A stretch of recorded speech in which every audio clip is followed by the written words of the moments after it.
What is going on, everyone? Thanks for entering the Lobby of Hobbies. I'm Jazz, and on today's episode, we are taking a look at a game currently on Kickstarter. This one is Old Salt, published by Never Board Games and designed by Tim Ferry. Now, honestly, we are in the last few hours of this campaign. We're about at the 24-hour mark, so there is still chance to back this game. I'm going to be giving you a little bit of insight to what this game is all about. That way you can determine whether or not this game is worthy of your backing on Kickstarter. Now, this is a war naval strategy type game for 2 to 4 players, plays in about 25 minutes per player. So if you're into that style of game, or maybe if you're not really into that style of game, stay tuned because this might be one you want to check out. So let's get into it.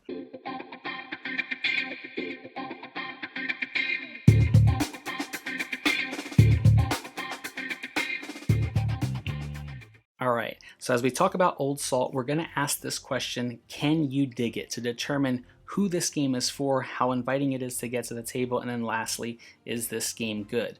But again, in Old Salt, you are taking on the role of a naval strategist who is going to be commanding their fleet and trying to navigate the seas to be able to take control of some islands and hopefully win the game.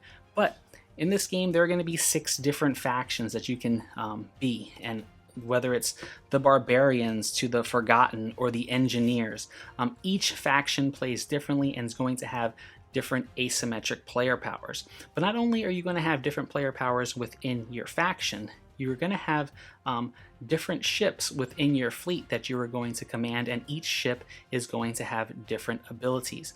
Now, once you have your fleet, each player will take control of 3 islands that they are going to be commanding, and you're going to be navigating throughout the map trying to take control of 3 other islands for a total of 6. The first player that can take control of 6 islands will be the winner. There is another way to win, and that is to be the last person standing. Again, you're going to be navigating throughout the ships and just shooting and trying to take out your opponents, and being mindful of, hey, this person is close to victory. We might have to kind of create an alliance to be able to make sure that that person does not win. So this game has that element of, this tug of war of who's in control, who's leading, who's the one that's closest to victory. I thought that was something that was pretty neat and fun about this game. So let's start asking that question, can you dig it? First, with the diversity factor, who is this game for?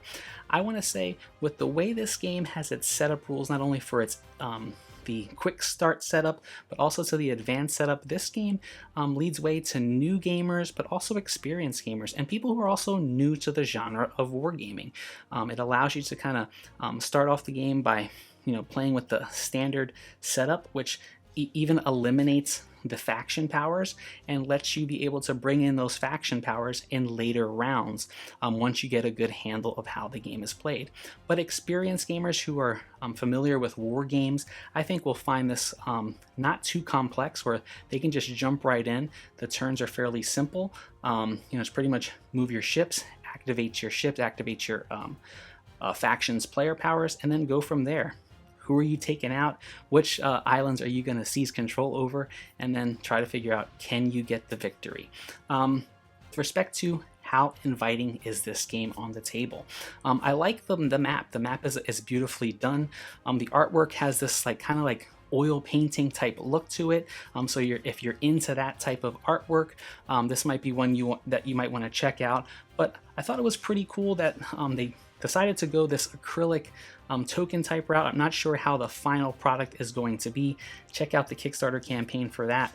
But I thought it was as neat how you were actually putting your mast into the ship and being able to take that out when your ship is destroyed and hand that over to your opponent. But when you think of war games, you think of heavy miniatures and things like that. This doesn't have that. They were able to take another route that added to how this game plays. I think it's pretty cool. We have the nice wooden die that kind of plays off of the type of artwork that's on the board, and try to figure out, you roll that die to see whether or not your hit took place. So there's that luck element to how that works. But I think overall, the art is something that if you're into the type of art, the way it's done, this might be something you might want to check out.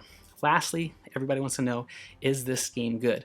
Again, we have that indie style publisher, and I love indie publishers. And this one is a game that honestly, it caught me by surprise. It was one that, I'm not a big heavy war gamer, so I'm not really drawn to that type of genre of games right off the bat. But it's something that when I do play it, I do tend to enjoy it or just have fun with it. And this is one that I did have fun with. I like the ability of trying to create alliances throughout the game and trying to figure out, hey, this person's they're a couple islands away from getting the victory. We kind of got to take them out, so let's make a temporary alliance now. And again, it's cool because not all alliances are binding. Do what's best for you, and then kind of backstab your opponent throughout the end of the game. If that's something that you're into, hey, this might be one to check out. But if you're not into that war type game or that element of player elimination, then this one may not be for you. But I wouldn't sell it short. Again, this is one, I said, that caught me by surprise in how it plays, how easy it is to catch on, and how fun it is to get to the table with the people you're playing. So Old Salt, again, on Kickstarter currently right now, probably around 24 hours left in this campaign. I'm going to put the link down in the description below. That way you guys can check it out. And also, I'm going to put a link down in the description because there is a web-based version of this game that you can actually try it and play it, not only with your friends, but also just a pass and play locally, and you can actually kind of control multiple players yourself and find out whether or not this game might be up your alley. You don't have to have Tabletopia or Tabletop Simulator to check this one out. This one has a web-based client that you can check out. Again, it's in like a alpha or beta version, but I'm going to put that link to that down in the description below so you guys can check it out. But again, thank you guys for stopping by the channel. I really appreciate you guys for checking this one out. And again, if you like the content you're seeing here, why don't you hit that subscribe button along with that bell icon? That way you can be notified anytime we drop new content here on the channel. And always remember, enter, share, and discover new games along the way. So you guys have a good one.